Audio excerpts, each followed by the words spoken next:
Hey guys, sorry for taking forever to get a new video up. I was planning on filming a lot more Inktober drawings this month, but then if you follow me on Instagram, you know I'm super busy right now. I have a bunch of deadlines right now. I have a couple of shows coming up this month and next month, so unfortunately my filming schedule got a little away from me. It's also why I'm filming in my kitchen right now because my art room is just, it looks like a hurricane hit it. I just have paint and supplies and stuff just thrown all over the place. So I will be filming the intro part of this here, just for the sake of you not seeing a gigantic mess behind me. I'm gonna try to film my Inktober drawing tomorrow. I'm not gonna have time to do it today, but what I am gonna do today is a little video of all the supplies I've been using for Inktober, because I do get a lot of questions about supplies in general. I will be doing kind of like a supply, like a big supply video of like my regularly used tools. But this is just going to be what I've been using for Inktober, because again, if you follow me on Instagram where I've been posting my drawings, you know that I've kind of been going with like a specific color scheme for most of the month, and I've been using the same tools pretty much every day. So I just wanted to kind of go over the sketchbook that I have and the tools that I've been using, just to answer any of those questions for you guys. If you have any additional questions that I didn't answer in this video about what I'm using, as always, feel free to leave them in the comments below. And also a huge thank you to everyone who has already subscribed or liked my videos or commented. You guys leave really sweet comments, so thank you guys so much for that. And I guess that's it. I don't think I have any other huge updates or anything like that, but stay tuned for some more speed drawing videos coming up real soon. And let's just get started with my Inktober supplies for 2016. Alrighty, so first things first is my sketchbook. I normally don't have like decorative ones like this. I just saw it and thought it was really pretty. Like that's literally the only reason I bought it. I got this at Michael's for really cheap. I think it was like $8. And it just has white paper inside of it. And I'm actually really surprised with the quality of this paper. It's definitely not like the nicest paper I've ever used. But if you guys draw, you know that cheaper sketchbooks sometimes tend to bleed really terribly with markers. And this one doesn't bleed that badly. Like I haven't had any issues with it, and it takes ink pretty well. So I've actually been really happy with this one so far. So that's my sketchbook. And then I guess we'll just start with the basics. I'm constantly changing the types of stuff that I work with, but this whole month I've been working with Prismacolor Col-erase pencils. I've used these before in the past as well. This one's just the light gray one.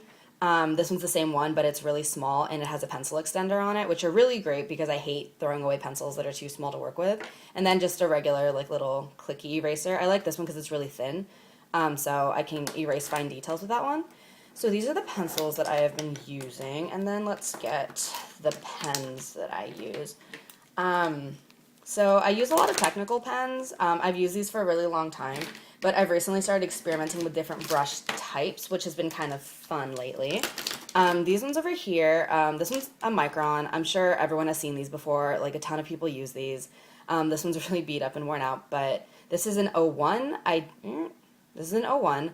If I'm using technical pens, I use this for the majority of my line work, and then I'll add details with smaller sizes. These ones here are called LePen technical drawing pens, and these are pretty much like the same thing as Microns. They just tend to run a little bit cheaper, so I will sometimes buy these ones instead just because they are less expensive, and they also come in smaller sizes than the Microns offer. Like this is a 0.03, which is not a size I've ever seen Micron offer, and so I use these for really small details like the eyelashes and like really fine freckles and things like that. So that's what those are. And then I started using more brush-like pens and just experimenting with stuff. This one's the one I use the most. I get a lot of questions about this one, and I've been very unhelpful answering them because even though I know this is Zebra brand, nothing else is in English. So I can't tell you anything specific about this pen. I've done some searches on Amazon, and I've seen this listed as like a Zebra hard tip brush pen, if that helps. But I have noticed these are really expensive online for some reason. Like I found one of these and it was like $10 for a pen. And I used to buy these at Daiso, and then my Daiso stopped selling them, and I was so sad because they were only $1.50 there. So I'm trying to find another place for these ones because my tips are getting super worn down on these ones, so I'm going to need to find some new ones. This is by the same brand, Zebra. I believe it's the same type of pen with a slightly different tip. It has a more traditional brush tip pen. It's still not as like brush tippy as like, I don't know, for example, if you don't know what I'm talking about, this is a brush tip. This is a brush tip Copic, so you can see it looks like a brush, and it helps you get line variation. Whoop, did I just knock my camera? Maybe. So it's a little more similar to that, so it's harder for me to control this one because I haven't used it as much, but it gets nice line variation. This is a Tombow, again, not in English, but this is very similar to that type of like brush pen style where I can get good line variation with it without feeling like I can't control it very well. And then I also use this one. It's called a Pentel Stylo with literally no other information on it.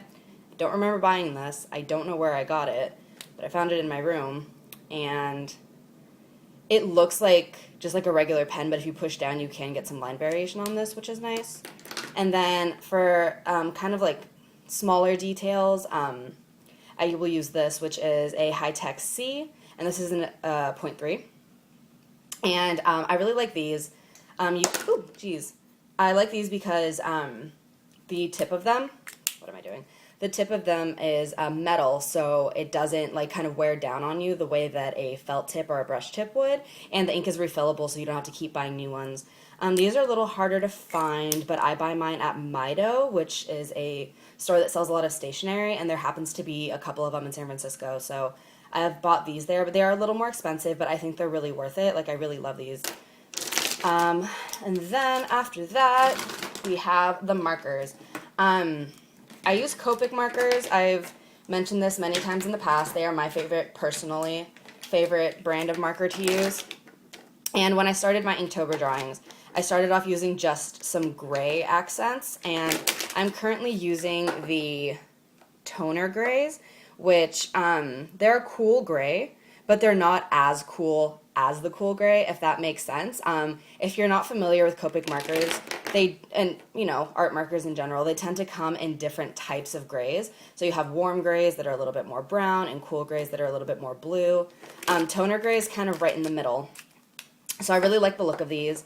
I started off with just a couple of them, and I've since added more to get more like variation in it, and I also just use the regular black.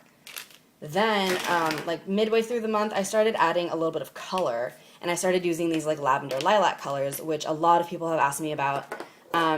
These are the ones that I'm using right here. These are the ones that I'm using right here. And I really love how these look with the grays, and then later on I added yellow, and I really like how it all goes together. And I've used them so much that I actually had to go get them refilled because I was using them so much every day. So these are the lavenders that I was using. And then I started adding some yellows, which really made them pop. I especially loved how it looked on my Day of the Dead drawing. So I started out with these three, and then I added this one the other day just to get something a little bit lighter, because these are beautiful, but they are very, very vibrant. So I added this one just so I could not have it be so intense all the time. And then I will sometimes add details, like blush and stuff with this, which is the R20 in blush. This is the one I use for blush 90% of the time in all of my drawings anyways. So that one I use quite a bit. And then lastly, I add details and stuff in white. These people ask me about all the time. These are just white gel pens and a white color pencil. If you are working on something and you want it to look a little bit nicer, a little bit more vibrant white, I personally would recommend using white ink, but because I'm constantly drawing not at home, it's just easier for me to use something that's a little more portable. Color pencils, I have the Faber-Castell Polychromos, and this is just in regular white. I like these because they're not super duper hard, so they don't like leave indents in my paper, but they're not so soft that it'll smudge like pastels will. So that's what that is. And then the two gel pens I have, this one is just a white jelly roll pen. These are like the jelly rolls we used when we were in school. Excuse me. And you can buy these at Michael's, you can buy these at Blick. I really like them because they have a little bit of a finer tip on them for detail, but they're not as vibrant white as some other pens. This one is more vibrant. This is a Uni-ball Signo pen, and these ones are harder to find. You either have to find these at specialty stationery stores or online. And the tip is a little bit thicker, so you can't really get as fine a line, but the white is a lot more vibrant on it, in my opinion. So I alternate between the two, like wherever it seems fitting, I guess. And I think that's it. I'm constantly changing up like the types of tools and stuff that I use. I tend to be a little bit of a hoarder with all of my stuff. Like, I carry a really big bag, and I just throw in stuff that I think I'm going to end up using. And then, like there's no reason anyone should have this much stuff in them, like, with them in the bag that they use to go grocery shopping, and yet I do. So that is what I've been using for this month. Yeah. If you guys have any more questions about any of these things, feel free to ask me about them below, and I can definitely give you some answers or some tips and tricks and stuff like that. But besides that, thank you guys so much for watching, and until my next video, you guys have a great day.